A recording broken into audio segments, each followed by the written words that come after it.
are meeting today to consider the nomination of Robert F. Kennedy, Jr. to be Secretary of the U.S. Department of Health and Human Services. We are still waiting to get all of our members here, and while we wait for that to occur, we will proceed with statements. And I will proceed first, then Senator Wyden, and then we will rotate from one side to the other until we are at a point where we are prepared for the vote. Does that fit with you, Senator Wyden? Yes, sir. Mr. Kennedy, if confirmed, will have the opportunity to deliver much-needed change to our nation's healthcare system. He has spent his career fighting to end America's chronic illness epidemic and has been a leading advocate for healthcare transparency, both for patients and for taxpayers. Mr. Kennedy has also clearly responded to our questions during the rigorous due diligence process in his hearing also, and in the course of answering over 900 questions for the record that were asked by members of this committee. In response to members of the committee, Mr. Kennedy has even amended his ethics agreement, going beyond what is required by the Government Office of Ethics.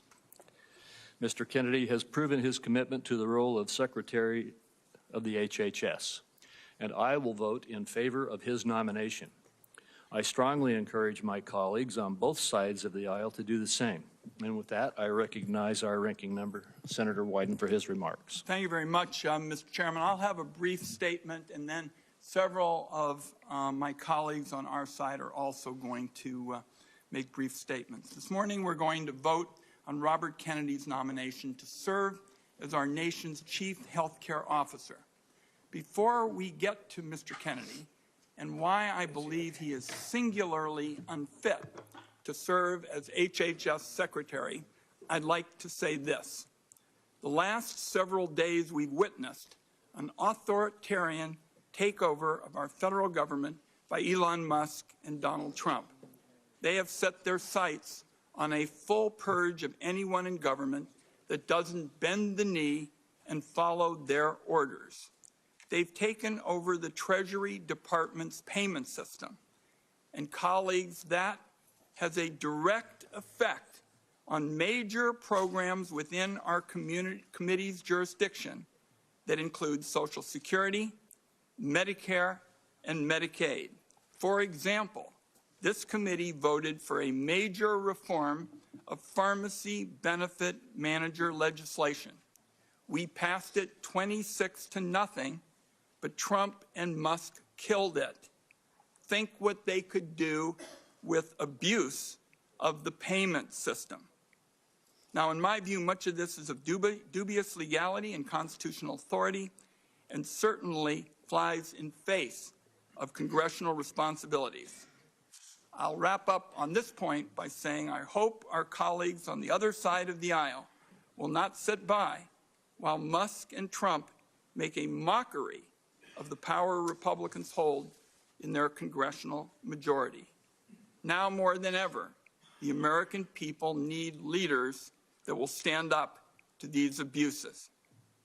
That brings me to Mr. Kennedy.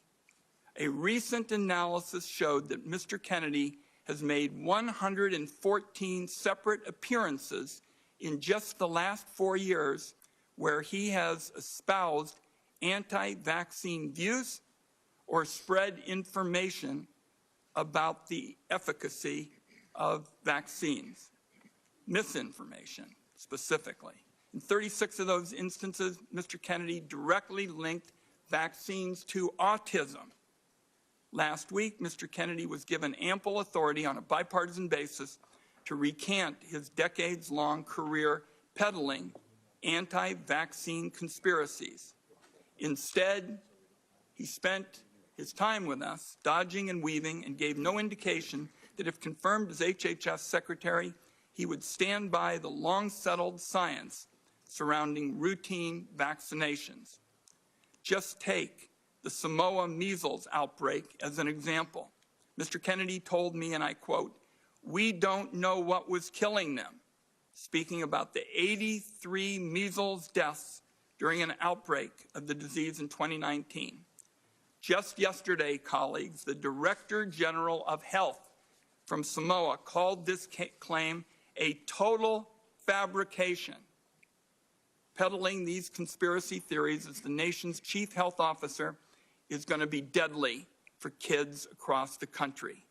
On abortion, Mr. Kennedy's answers once again raised still more questions. He refused to tell us whether he would blindly follow a directive from Donald Trump to break the law and end access to mifepristone. And he seemed to have no understanding of his role in enforcing existing federal laws that guarantee women the right to life-saving abortion care. Mr. Kennedy also failed on several occasions to show a basic understanding of the Medicare and Medicaid programs he would be tasked with overseeing. Colleagues, that alone should be disqualifying. Mr. Kennedy has given us no reason to believe he'll be anything other than a rubber stamp for plans to gut Medicaid and rip health care away from the American people, and be a yes man if ordered by Musk or Trump to take an illegal action. I close with this, colleagues.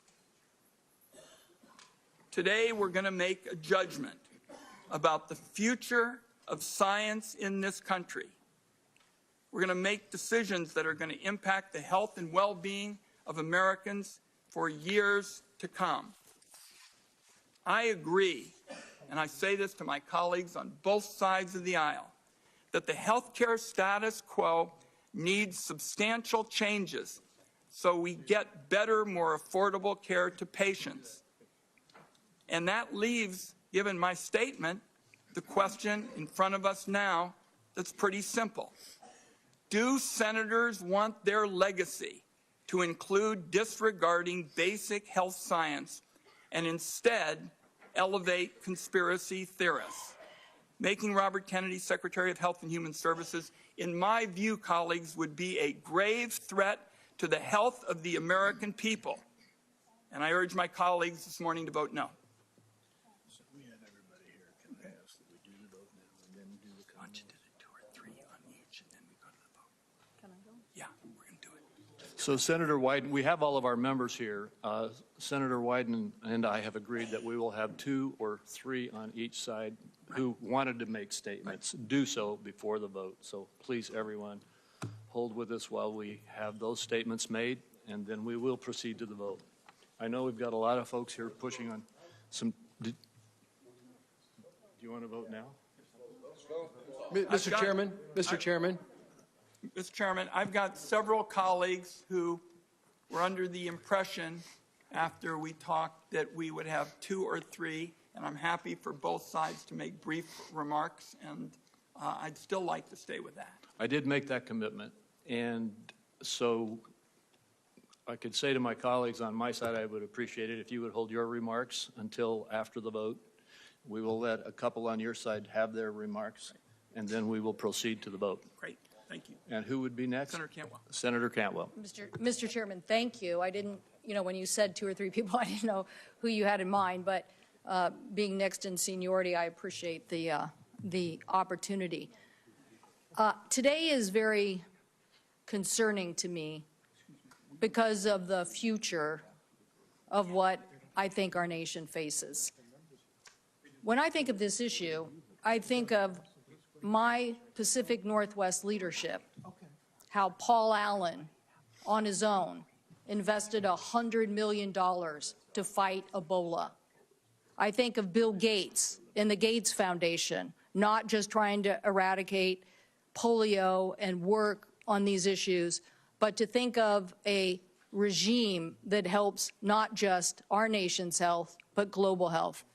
So with the UW, the University of Washington, the Cancer Research Center, all of these entities are a collaboration of saying we have to go faster in solving these threats to our nation as it relates to health. Now, we can have a big discussion, which I think you guys all want to have a big discussion about whether and when what happened in the Wuhan province. But I can tell you, we were the first city. We had the first patient. We had the first people who died in nursing homes. We had an emergency room at a hospital who basically was just begging for any equipment we could get them. The whole community stood up and moved as fast as we possibly could and broke down barriers to save lives. And that is what we have to continue to do on innovation.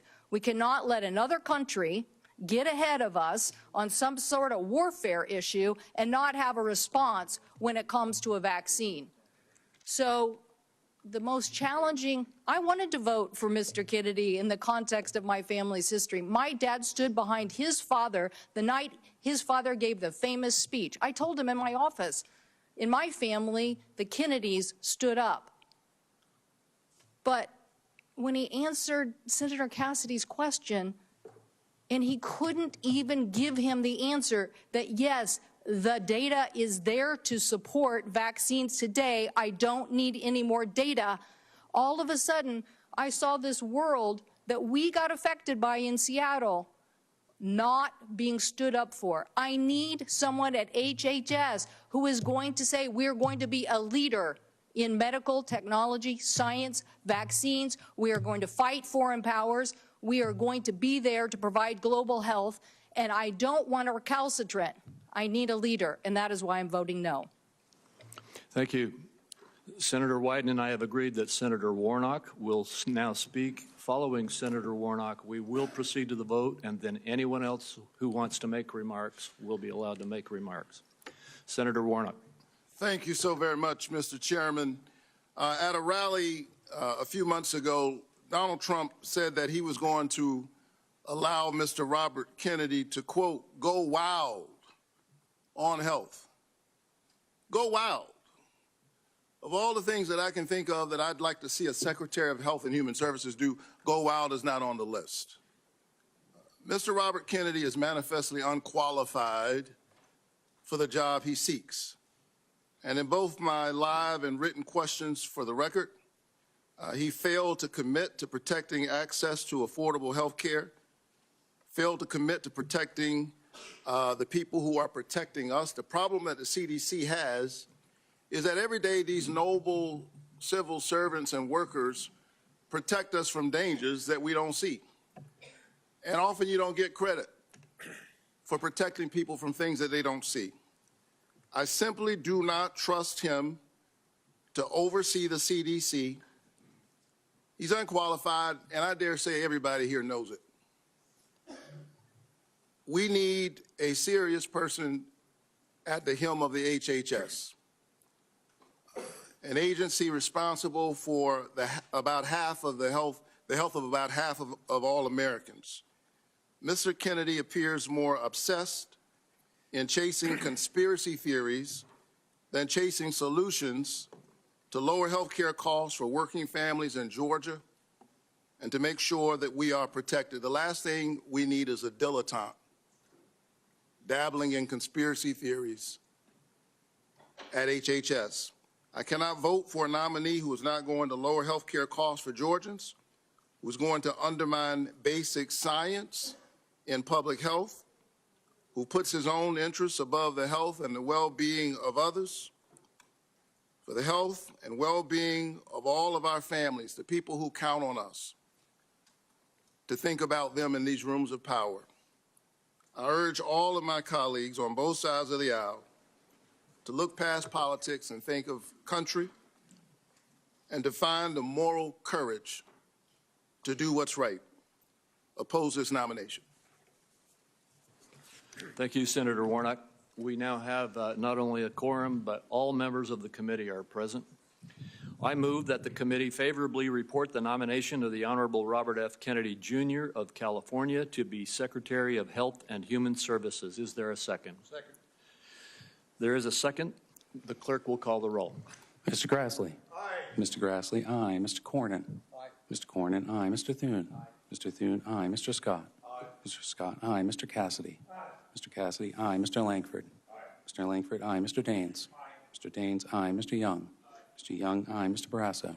Mr. Barrasso, aye. Mr. Johnson. Mr. Johnson, aye. Mr. Tillis. Mr. Tillis, aye. Mrs. Blackburn. Mrs. Blackburn, aye. Mr. Marshall. Mr. Marshall, aye. Mr. Wyden. No. Mr. Wyden, no. Ms. Cantwell. No. Ms. Cantwell, no. Mr. Bennett. Mr. Bennett, no. Mr. Warner. Mr. Warner, no. Mr. Whitehouse.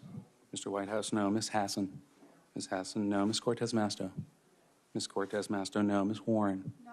Ms. Warren, no. Mr. Sanders. No. Mr. Sanders, no. Ms. Smith. No. Ms. Smith, no. Mr. Lujan. No. Mr. Lujan, no. Mr. Warnock? No. Mr. Warnock, no. Mr. Welch? Mr. Welch, no. Mr. Chairman? Chairman votes aye. Mr. Chairman, the final tally is 14 ayes, 13 nays.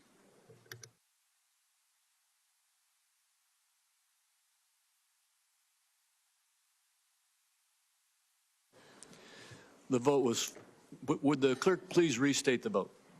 Mr. Chairman, the final tally was 14 ayes, 13 nays. The vote was 14-13. The nomination is reported favorably. We will now turn to other senators who would like to make a statement. Since I asked my Republican colleagues to hold off at the outset, I'll go to the Republican side next. First, Senator Tillis. Thank you, Mr. Chairman. I voted aye today, and I want to just briefly explain why. I believe in my 65 years, I'll be 65 in August, that Mr. Kennedy will be one of the first people coming before who is, in fact, not a trained healthcare expert. He views this through the lens of an attorney. He's brought many lawsuits on food safety, vaccine safety, a number of other things. But, Mr. Chair, I think it was Senator Warnock that said that the president said he was going to go wild in the Department of Health and Human Services. I hope he does. I hope he goes wild and actually finds a way to reduce the cost of health care. I hope he goes wild, and instead of having the discussions that we have had for the 10 years that I've been in the Senate of making Medicaid work and making people on Medicaid healthier, I hope he goes wild and figures out how to do it, because the status quo has not achieved much in the way of gain. I hope he goes wild on food safety discussions so that we can actually improve our food safety supply. I hope he goes wild on the health care supply chains and, in fact, tries to make sure that drug prices go down instead of bludgeoning pharmaceutical companies, get everybody in the room and make sure that we do this right. Reduce the cost of bringing a vaccine to market, reduce the cost of bringing drugs and therapeutics to market, look at the full supply chain, and somebody with a legal mind may do that. He is no health professional. In fact, he's the first, I believe, and since I've been alive, who's not been a healthcare professional in a scientific sense. But he is a professional in terms of carrying this forward and holding people accountable through the courts. But and also, Mr. Chair, I'm not going to go much longer, but I had a lot of people call me earlier. I had people from the agriculture industry call me and express concerns, but I'm not aware of any organized, credible group, the Farm Bureau, the Department of Ag Commissioners, or others, who have said that we should vote against Mr. Kennedy. I heard people express their concerns about his pro-choice position. And yet I haven't seen any pro-life organization score this vote or recommend that we should vote against it. I heard him call the NRA a terrorist organization, and yet the NRA is silent on his confirmation.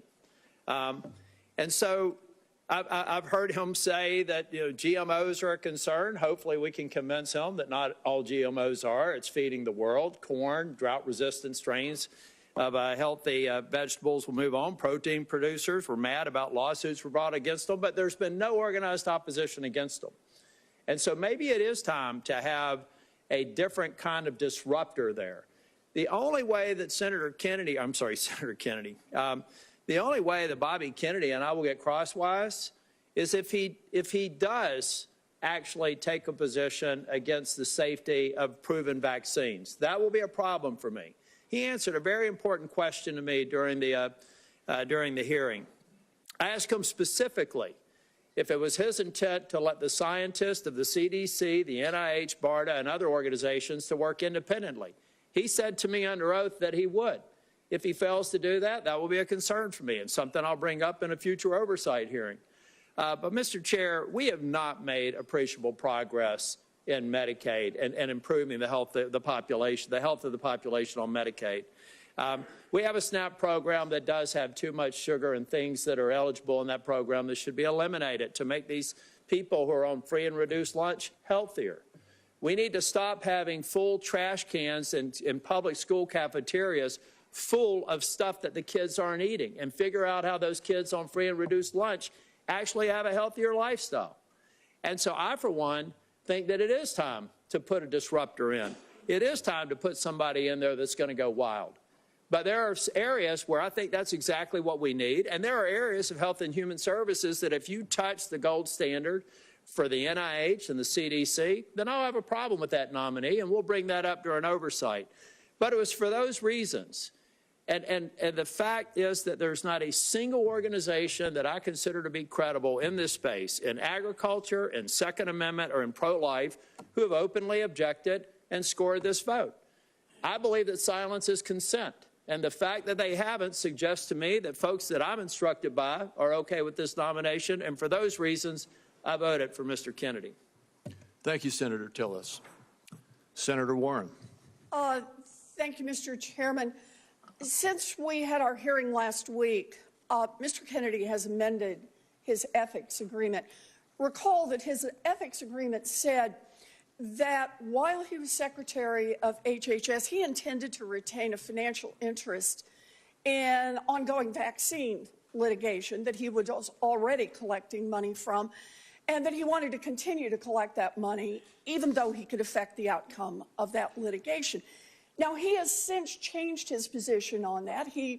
Once this has been exposed and people have talked about it and have some pretty serious reservations about his doing that, he has said that he will instead give his financial interest to his son.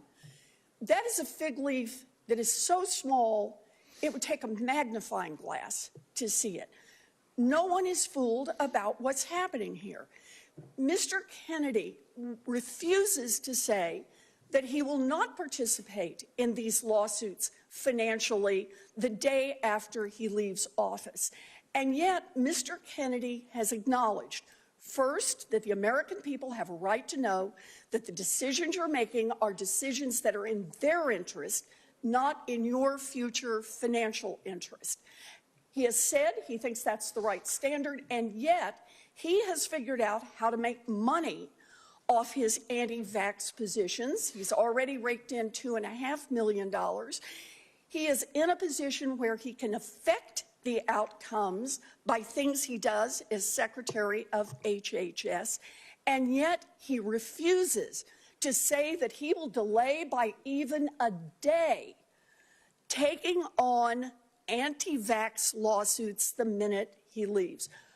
That is an appalling conflict of interest, and it's one in which the American people can reasonably ask, is Mr. Kennedy's plan to help the American people, or is he planning to use this job to further enrich himself, and he's pointed out with his son, and enrich his family?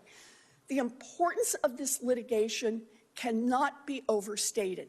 This is not only about a private company that gets sued and has to pay out. Vaccine manufacturers often operate on very slim profit margins. If they get sued repeatedly and successfully, they simply move out of the vaccine space. We've already seen this happen with vaccines in the past. 20 years ago, we watched vaccines just move away if they did not have protection from these kinds of lawsuits. The consequence of Mr. Kennedy's ability to make those lawsuits easier is also the ability to shut down access and manufacturing for vaccines for every one of us, and I think that's a terrible mistake. Thank you. Senator Welch, did you wish to speak? I did, yes, thank you. Thank you, Mr. Chairman, Mr. Ranking Member, and thank you, Mr. Ranking Member, for your statement. I want a disruptor in the healthcare system and one leading it. I don't want a destroyer. And there's three issues before any nominee that we have to consider. One is character, another is competence, and a third is priorities. We did not have Carolyn Kennedy here, but she gave a statement. And she said that Bobby was able to attract people through the strength of his personality, his willingness to take risk and break the rules. And those might be desirable qualities if it was accompanied by sober judgment and behavior, because the person who leads a major organization has to have the confidence of the people that work for him.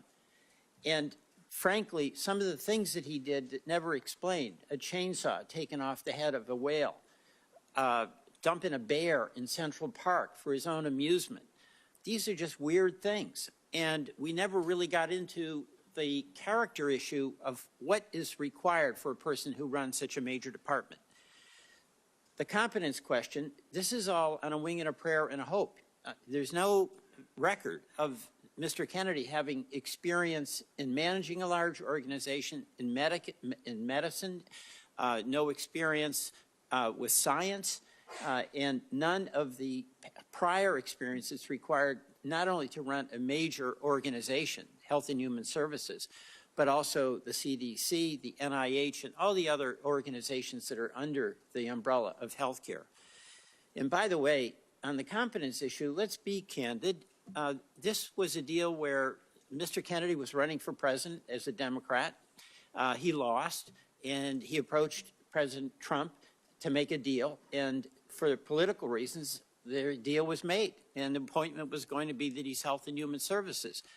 The president has a right to make that deal. Mr. Kennedy can seek it, but it doesn't translate into competence. And the third is priorities. The priority for Mr. Kennedy is about the vaccines and his theory of that. And we need reliable vaccines and not conspiracy theorists on that. But you know, the healthcare system is not working for the American people. It is too costly. Our employers who care deeply about providing employer-sponsored health care can't afford these premiums. The folks